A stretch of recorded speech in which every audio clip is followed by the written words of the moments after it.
Moscow mar kale dhagaheedu waxa ay maqlayaan dhawaaq aan u habbooneen. Mid ka mid ah saraakiisha ugu muhiimsan ee dhinaca hawlgelinta weliba qayb ka ahaa qorshihii dib u qaabaynta hawlgalka military ee Moscow ee Kiev ayaa lagu dilay duulaan ay soo qaadeen ciidamada Kiev. Warbaahinta dowladda Ruushka ayaa xaqiijisay inuu dhintay mid ka mid ah generaalada ugu sarreeya Moscow kaasi oo joogay dalka Ukraine kadib dagaal culus oo ka dhacay gobolka Donbass ee bariga dalka Ukraine. sida uu sheegay wariye ka tirsan warbaahinta dowladda ee Russia Roman Kutusov ayaa la dilay isagoo hogaaminaya weerar lagu qaaday deegaan ay degan yihiin ciidamada Ukraine oo ku yaala gobolka Donbass ee dalka Ukraine. wasaaradda difaaca ee Ruushka ayaa weli ka hadlin wararkan.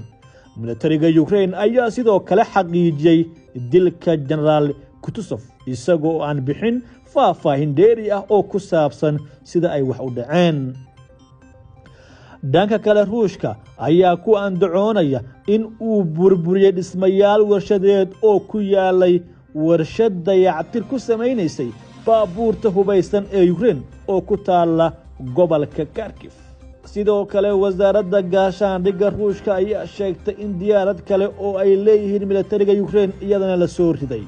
Ruushka ayaa sidoo kale sheeganaya in 18 ka mid ah taangiyada Ukraine sidoo kale la burburiyay waxaana la dilay 450 ka mid ah dagaalamayaasha Ukraine.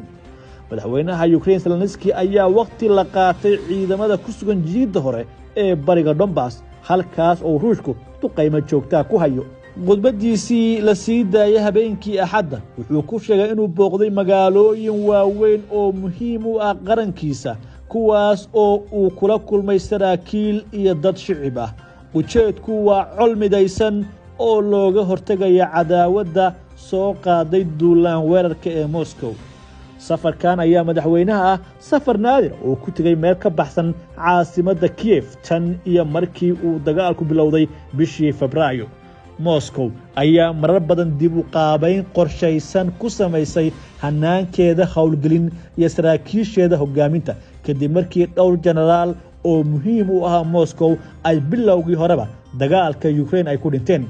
Moscow ayaa mar kale qaabaysay shir ka dhacay xarunta aqalka madaxtooyada ee xarunta wasaaradda gaashaandhigga iyo fadhi kale oo gaar ah oo isagana ka qabsoomay xarunta hogaamada iyo talisyada guud ee militariga Ruushka kuwaas oo dhammaantooda ahaa kuwa ujeedada laga lahaa ay ahayd in dib loo abaabulo duulaanka dib loo howlgeliyo saraakiil lagu tuhmayo waayo aragnimo iyo hanaan gaar ah oo xagga howlgelinta ah maadaama Putin uu dareemay in xubnaha qaar ay ahaayeen kuwa la dilay kuwa xaggiisa muhiimka ah oo ay xambaarsanayeen maskaxda militariga iyo hogaaminta mawjadaha colka cadaawadda dunida uu hogaaminayo.